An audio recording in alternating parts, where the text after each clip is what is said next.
wabarakatuh dan selamat pagi. Terima kasih atas kesempatan yang diberikan kepada kelompok kami. Pada pagi hari ini kami akan memaparkan hasil diskusi kelompok kami mengenai sistem otot dan pencernaan pada mamalia. Untuk mempersingkat waktu, langsung saja kita ke materi. Yang pertama yaitu pengertian dan fungsi otot. Otot adalah sebuah jaringan dalam tubuh organisme yang berfungsi sebagai alat gerak aktif dan terlibat dalam pergerakan organisme. Adapun fungsi dari sistem otot yaitu yang pertama pergerakan otot menghasilkan gerakan pada tulang tempat otot tersebut melekat dan bergerak dalam bagian organ internal tubuh. Yang kedua, penaupan tubuh dan mempertahankan postur tubuh. Yang ketiga, produksi panas. Dan yang keempat, proses vital di dalam tubuh seperti kontraksi jantung, kontraksi pembuluh darah, bernapas dan peristaltik usus terjadi karena adanya aktivitas otot. Next. Berikut adalah gambaran umum sistem otot pada manusia. Teman-teman dapat lihat dan perhatikan. Oke, selanjutnya karakteristik sistem otot. Karakteristik sistem otot ada 4. Yang pertama yaitu kontraktilitas, kemampuan otot untuk memegang atau memendek. Yang kedua, ekstensibilitas, kemampuan otot untuk memanjang bila otot mendapat gaya tarik. Yang ketiga, elastisitas, kemampuan otot untuk kembali kepada bentuk dan ukuran semula setelah mengalami pemanjangan ataupun pemendekan. Yang keempat, iritabilitas, kemampuan otot untuk memberi tanggapan atau respon bila otot diberi rangsangan. Jenis-jenis otot. Yang pertama yaitu otot polos yang memiliki ciri-ciri 1. Berbentuk gelendong, 2. Satu inti sel pada masing-masing sel, 3. Tidak memiliki garis melintang, 4. Otot polos bergerak secara teratur dan tidak cepat lelah, 5. Otot polos berkontraksi secara refleks dan di bawah pengaruh saraf otonom. Dan yang terakhir, otot polos terdapat pada saluran pencernaan, dinding pembuluh darah, dan saluran pernapasan. Next. Cara kerja otot polos. Bila otot polos berkontraksi, maka bagian tengahnya membesar dan otot menjadi pendek. Kerutan itu terjadi lambat. Bila otot itu mendapat suatu rangsang, maka reaksi terhadap tubuh berasal dari susunan saraf tak sadar atau otot involuntar. Oleh karena itu, otot polos tidak berada di bawah kehendak. Untuk lebih jelasnya, teman-teman dapat melihat gambar. Baik, selanjutnya otot lurik. Otot lurik mempunyai ciri yaitu bentuknya memanjang dengan banyak lurik-lurik, memiliki banyak nukleus yang terletak di tepi sel, kontraksinya menurut kehendak kita dan di bawah pengaruh saraf sadar. Kontraksi otot lurik berlangsung cepat bila menerima rangsangan dan mudah lelah. Otot lurik berfungsi untuk menggerakkan tulang dan melindungi kerangka dari benturan keras. Cara kerja dari otot lurik, jika otot lurik berkontraksi, otot akan memendek dan setiap serabut akan turut berkontraksi. Kerja otot lurik bersifat sadar sehingga disebut dengan otot volunteer, artinya bekerja menurut kemauan atau perintah otak. Reaksi kerja otot lurik terhadap rangsang cepat tapi tidak tahan akan kelelahan. Selanjutnya otot jantung. Otot jantung mempunyai ciri-ciri yaitu selnya berbentuk silindris dengan percabangan sinsiti atau sinsitium. Jaringan otot ini tersusun oleh serabut-serabut lurik yang bercabang-cabang dan saling berhubungan. Inti selnya terletak di tengah dan dapat berjumlah lebih dari 1. Jaringan otot jantung memiliki diskus interkalaris, yaitu pertemuan antara dua sel otot. Kontraksi otot jantung tidak di bawah kesadaran atau involuntar. Cara kerja dari otot jantung berbeda dengan otot lurik ataupun otot polos. Meskipun serupa dengan otot polos, otot jantung tidak dapat dikendalikan secara sadar. Kontraksi otot jantung dikendalikan oleh saraf otonom. Kontraksi dan relaksasi otot jantung berperan dalam siklus kardiak. Mekanisme kontraksi otot jantung membuat otot jantung mampu memompa darah ke seluruh tubuh dan mengubah kecepatan mekanisme kerja otot sesuai dengan kebutuhan tubuh. Selanjutnya, anatomi mikroskopis otot. Yang pertama adalah sarkolema, adalah membran yang melapisi suatu sel otot yang fungsinya sebagai pelindung otot. Yang kedua ada sarkoplasma, adalah cairan sel otot yang berfungsi untuk tempat di mana miofibril dan miofilamen berada. Miofibril adalah serat-serat pada otot, sedangkan miofilamen adalah benang-benang atau filamen halus yang berasal dari miofibril. Miofibril terbagi atas 2 macam, yakni miofilamen homogen dan miofilamen heterogen. Miofilamen homogen terdapat pada otot polos, sedangkan miofilamen heterogen terdapat pada otot jantung atau otot kardiak dan pada otot rangka atau otot lurik. Baiklah, selanjutnya saya akan menjelaskan mengenai mekanisme kerja otot. Nah, secara normal, otot distimulasi untuk berkontraksi sebagai respon terhadap adanya impuls saraf. Bahkan otot dalam gabungannya sebagai jaringan yang mempunyai iritabilitas juga akan berkontraksi dengan adanya stimuli tertentu. Nah, contoh stimulus yang dapat membuat otot berkontraksi itu salah satunya adalah stimulus mekanik. Nah, next. Nah, sistem otot pada mamalia. Sistem otot pada mamalia bila dibandingkan dengan vertebrata lainnya itu memiliki perbedaan, yakni terdapat pada musculus segmen pada vertebrae dan costae yang lebih sedikit dan sehubungan dengan aktivitas otot yang lebih banyak pada kepala, leher, dan juga ekstremitas berkembang biak. Di antara muskulus yang penting bila kulit dibuka antara lain adalah yang pertama itu musculus masseter, kiri kanan yang melekat pada rahang atas dan rahang bawah. Musculus sternoclephalika, kanan kiri leher memanjang, menggandeng kepala dan sternum. Musculus pectoralis, berbentuk lebar, melekat pada sternum dan humerus terdiri atas dua bagian, dan lain sebagainya. Next. Nah, sistem otot pada mamalia. Salah satu ciri mamalia yaitu memiliki rongga yang terbagi atas dua bagian, yaitu otot daging melintang diafragma yang diliputi oleh peritoneum. Kulum atau rongga tubuh yang terbagi itu adalah cavum thoracalis bagian anterior yang berisi kor dan pulmo, dan cavum abdominalis bagian posterior yang berisi viscera lainnya. Tulang kuadrat dari tengkorak mempunyai permukaan artikular dorsal. Semua tulang pelvis bersatu, ada sebuah bigostil. Sternum mempunyai 4 buah tikik atau celah pada bagian posterior. Otot pectoralis major dimulai pada lunas tulang sternum dan menarik tulang humerus ke bawah, berarti menarik sayap ke atas. Sebaliknya, otot pectoralis minor menarik sayap ke atas. Next. Nah, bisa dilihat inilah bentuk otot dari manusia. Next. Nah, sistem pencernaan pada mamalia.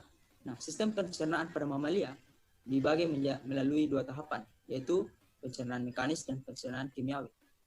Pencernaan mekanis merupakan proses pencernaan molekul makanan yang berukuran besar menjadi molekul makanan yang berukuran lebih kecil. Sedangkan pencernaan kimiawi itu adalah proses perubahan molekul-molekul organik yang ada dalam bahan makanan dari bentuk yang kompleks menjadi bentuk yang lebih sederhana dengan bantuan enzim. Selanjutnya kita akan membahas mengenai saluran pencernaan atau yang dikenal dengan sistem gastrointestinal. Kita mulai dari rongga mulut, di mana rongga mulut merupakan awal dari sistem pencernaan, di mana makanan masuk ke saluran pencernaan melalui rongga mulut sebagai bukaan awal. Di mana rongga mulut terdapat lidah, terdapat kelenjar ludah, terdapat gigi. Lidah tersusun oleh otot lurik yang diselubungi oleh selaput mukosa. Pada lidah terdapat papila-papila yang merupakan indera pengecap yang menyebabkan lidah mampu untuk mengecap berbagai rasa. Nah, gerakan lidah berfungsi untuk membantu mencampur makanan dengan ludah dan mendorongnya masuk ke esofagus. Merupakan suatu mekanisme yang memaksimalkan proses pencernaan pada tahapan awal. Selanjutnya, kita akan membahas mengenai kelenjar ludah. Ludah dihasilkan oleh kelenjar ludah yang berjumlah 3 pasang. Nah, antara lain glandula parotis, glandula submaxillaris, dan sublingualis.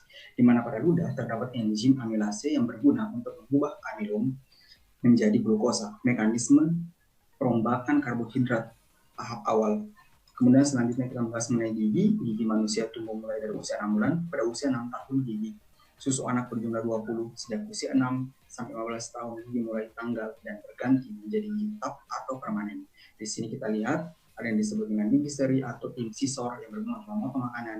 Kemudian gigi depan, ada juga gigi taring yang berperan dalam mengunyah makanan, dan gigi geraham baik depan maupun belakang yang berguna di dalam proses mengunyah makanan. Oke, di sini kita lihat anatomi rongga mulut. Pada anatomi rongga mulut kita bisa melihat di situ terdapat lidah, terdapat gigi, terdapat gusi, langit-langit, terdapat amandel atau tonsil. Kemudian di sini kita bisa melihat posisi dari kelenjar ludah tadi yang terbagi menjadi 3, ada kelenjar parotis, kelenjar submandibularis, dan sublingualis. Oke, selanjutnya kita membahas mengenai esofagus atau kerongkongan. Nah, kerongkongan berupa tabung otot yang panjangnya sekitar 25 cm yang memanjang dari akhir rongga mulut hingga lambung. Kerongkongan terdiri dari seperti otot lurik dan 2 vertik otot poros. Dalam kerongkongan terjadi gerak peristaltik yang mendorong makanan dari rongga mulut menuju lambung. Di mana gerak peristaltik itu merupakan kontraksi dan relaksasi otot ya, yang berperan untuk mendorong makanan dibantu dengan gaya gravitasi sampai ke lambung. Oke, selanjutnya ada lambung. Lubang lambung selalu dalam keadaan tertutup, akan tetapi secara refleks akan terbuka bila ada makanan yang masuk. Lambung berupa kantung besar yang terdiri dari 3 bagian utama, yaitu kardia, fundus, dan pylorus. Kardia atau kardiaks merupakan tempat masuknya makanan. Dan kemudian fundus merupakan tempat penyimpanan makanan. dan pilorus merupakan tempat keluarnya makanan. Pada gambar dapat kita lihat bagian-bagian utama dari lambung tersebut. Next, kelenjar getah lambung terdapat di dinding lambung menghasilkan asam lambung. Asam lambung mengandung HCl, enzim-enzim pencernaan dan mukosa. HCl berfungsi untuk membunuh kuman dan mengaktifkan enzim pepsinogen menjadi pepsin. Pepsin berfungsi untuk memecah protein menjadi protase. Dalam lambung terdapat pula enzim renin yang mengumpalkan kasein susu, sedang muksa atau lendir pada lambung berfungsi untuk melindungi dinding lambung dari abrasi asam lambung. Next. Lambung akan bergerak secara peristaltik untuk mengaduk dan mencampurkan makanan dengan getah lambung. Setelah kira-kira 3 jam, makanan tersebut menjadi berbentuk bubur atau kim. Bubur akan bergerak menuju bagian pilorus akibat gerakan peristaltik dan keluar dari lambung menuju usus halus. Dalam lambung terjadi pencernaan mekanis dengan bantuan gerak peristaltik dan pencernaan kimiawi oleh asam lambung, enzim pepsin dan enzim renin. Next. Selanjutnya usus halus. Dalam usus halus, pencernaan lemak dan protein dituntaskan. Hasil dari pencernaan diabsorpsi oleh pili atau jonjot. Usus halus dapat kita lihat pada gambar di mana ada pili yang terbentuk dari mikropili. Kemudian usus halus berupa tabung yang panjangnya sekitar 6-8 meter, terdiri atas 3 bagian, yaitu duodenum atau yang sering kita kenal dengan usus 12 jari, jejunum atau yang sering kita kenal dengan usus kosong, dan ileum atau yang biasa kita sering kenal dengan usus penyerapan. Pada dinding usus halus terdapat pili tadi yang terbentuk dari makropili yang berfungsi memperluas permukaan jangkauan absorpsi. Next. Pada dinding usus halus terdapat pili. Tadi sudah kita lihat gambarnya, dan makropili yang berfungsi memperluas permukaan absorpsi. Dinding usus halus banyak mengandung kelenjar moksa yang menghasilkan 3 liter getah per hari yang mengandung enzim sebagai berikut, yaitu sakrase, di mana mencerna sukrosa menjadi glukosa dan fruktosa. Kemudian maltase mencerna maltosa menjadi glukosa. Laktase mencerna laktosa menjadi glukosa. Eripsinogen mengubah pepton menjadi asam amino. Kim yang berasal dari lambung bersuasana asam karena mengandung HCl. Jadi ketika bersuasana asam, maka pilorus itu akan terbuka tadi, pintu masuk. Tapi ketika usus itu basah, pH-nya basah, maka dia akan tertutup. Hal ini merangsang usus 12 jari untuk mengeluarkan hormon kolesitokinin dan sekretin. Hormon kolesitokinin merangsang kelenjar empedu untuk mengeluarkan empedu, sedangkan kerja sama antar kedua hormon tersebut merangsang pankreas mengeluarkan sekretnya. Next. Hasil pencernaan kimiawi usus halus berupa asam amino, glukosa, asam lemak, dan gliserol. Asam amino dan glukosa diserap usus halus dan dibawa oleh darah menuju hati. Asam lemak bereaksi dengan garam karbonat dan bikarbonat membentuk sabun. Sabun bersama gliserol diserap ke dalam pili. Di dalam pili, asam lemak melepaskan diri dari garam karbonat dan bikarbonat, kemudian mengikat dengan gliserin membentuk lemak, kembali dan masuk ke tengah pili. Melalui pembuluh atau limfa, emulsi lemak bergerak menuju vena, sedangkan garam empedu masuk ke darah menuju hati dan diubah kembali menjadi empedu. Next. Kemudian kolon atau usus besar. Fungsi utama organ ini adalah menyerap air, membentuk massa feses, dan membentuk lendir untuk melapisi mukosa. Di dalam usus besar terdapat bakteri Escherichia coli yang membantu manusia untuk menghasilkan vitamin K dan biotin. Vitamin K dan biotin diserap untuk masuk tubuh melalui dinding kolon. Dalam sistem pencernaan, posisi kolon mula-mula naik, yaitu dimulai dari cecum atau usus buntu, kemudian mendatar dan akhirnya turun lagi sampai poros usus atau rektum. Kolon naik disebut kolon ascendent, kolon mendatar disebut kolon transversum, sedangkan kolon menurun disebut dengan kolon descendent. Dapat kita amati gambar yang berada di samping slide. Di sini saya akan menjelaskan yaitu kelenjar pencernaan. Next. Nah, yang pertama yaitu hati. Hati terdiri atas 2 lobus, yaitu lobus kanan dan lobus kiri. Lobus kanan 6 kali lebih besar daripada lobus kiri. Nah, lobus kanan ini terdapat di atas ginjal, sedangkan lobus kiri di atas lambung. Hati tersusun oleh hepatosit yang membantu mengatur nutrisi darah. Hepatosit terdiri atas 2, yaitu hepatosit sekresi protrombin dan bilirubin. Adapun fungsi hati yaitu detoksifikator dan produksi empedu. Nah, yang kedua, pankreas.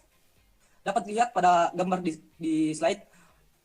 Hormon sekretin dan kolesitokinin merangsang bagian eksokrin pankreas agar mengekskresikan air, ion, enzim, dan proenzim. Ion mengandung bikarbonat yang berfungsi menetralkan kim sehingga enzim-enzim pankreas dapat bekerja. Adapun enzim yang ada di pankreas yaitu pertama lipase yang berfungsi untuk memecah lemak. Yang kedua, amilum yang mencerna amilum menjadi maltosa. Yang ketiga, trypsinogen yang kemudian diubah menjadi tripsin, berfungsi untuk mengubah protein dan pepton menjadi dipeptida, serta asam lemak dan gliserol. Next. Nah, selanjutnya saluran pencernaan pada manusia.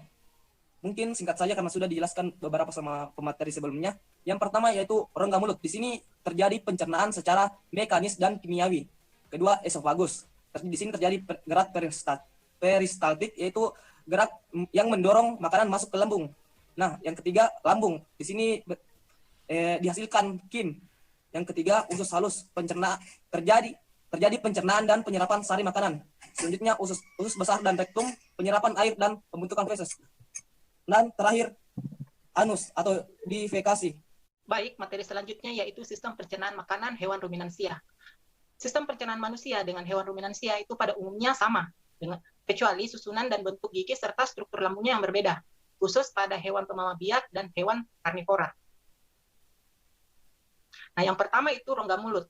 Nah, rongga mulut hewan mamalia terbentuk oleh 3 tahap, yaitu langit-langit atas, langit-langit keras, langit-langit lunak, dan bagian tepi. Jenis gigi hewan mamalia pada umumnya itu sama dengan manusia, tetapi ada yang mengalami perubahan bentuk yang sesuai dengan cara hidupnya. Nah, bisa kita lihat pada gambar. Nah, ini perbedaan antara struktur rongga mulut hewan karnivora dengan hewan herbivor.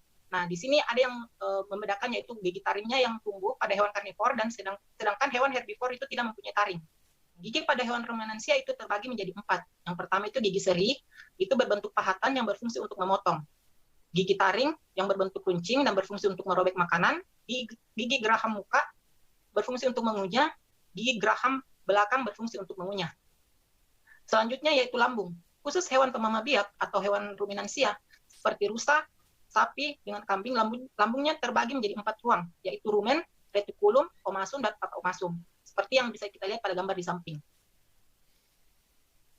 Nah, berikut proses pencernaan pada hewan ruminansia. Yang pertama itu makanan dan daun yang akan dikunyah secara kasar di mulut bercampur dengan air liur, lalu ditelan ke eksofagus. Dari eksofagus, makanan akan masuk ke rumen.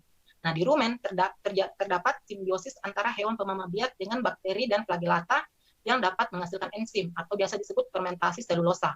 Kemudian akan masuk kembali ke reknum. Nah, di reknum, makanan dibentuk menjadi gumpalan-gumpalan kasar yang disebut dengan bolus. Nah, pada saat hewan ruminansia itu istirahat, bolus akan dikeluarkan lagi ke mulut untuk dikunyah kedua kalinya. Setelah itu akan ditelan kembali menuju ke retikulum. Nah, setelah masuk ke retikulum, akan disalurkan lagi ke apomasum, dan selanjutnya ke apomasum. Di apomasum ini terjadi pencernaan yang sebenarnya oleh enzim pencernaan. Selanjutnya yaitu intestinum atau usus. Nah, pada hewan mamalia dibedakan atas 2, yaitu usus halus yang terdiri dari duodenum, jejunum, dan ileum, dan usus besar. Nah, di usus halus terjadi perombakan terakhir dan proses penyerapan sari-sari makanan. Usus terakhir dengan rektum dan lubang besar yang disebut dengan anus. Nah, bisa kita lihat pada gambar, ini merupakan skema sederhana dari proses pencernaan makanan pada hewan ruminansia. Nah, seperti yang saya jelaskan tadi, pertama, itu rumput akan dikunyah di mulut, kemudian disalurkan ke eksofagus. Di eksofagus makanan yang ada di eksofagus akan menuju rumen. Nah, di rumen inilah terjadi proses fermentasi selulosa oleh enzim selulosa. Nah, kemudian akan menuju ke retikulum. Nah, di retikulum ini, makanan yang masih berbentuk kasar atau bolus akan dimuntahkan lagi ke mulut untuk dikunyah kedua kalinya. Kemudian setelah makanan jadi halus akan dimasukkan ke retikulum. Nah, di retikulum makanan tersebut akan menuju omasum. Nah, di omasum inilah omasum ini menghasilkan asam dan terjadi proses pencernaan secara mekanik. Kemudian selanjutnya menuju ke apomasum. Di apomasum ini makanan yang sudah halus akan disimpan dan terjadinya proses pencernaan enzim pencernaan. Kemudian setelah itu akan menuju ke usus halus, di mana usus halus ini akan menyerap zat makanan yang dari makanan tersebut. Nah, selanjutnya sisa-sisa makanan tersebut akan dikeluarkan melalui usus besar menuju anus dalam bentuk feses. Itulah penjelasan singkat dari proses pencernaan hewan ruminansia. Saya kembalikan ke moderator. Baik, terima kasih. Mungkin itu saja pemaparan materi dari kelompok kami. Sekian, wassalamualaikum warahmatullahi wabarakatuh.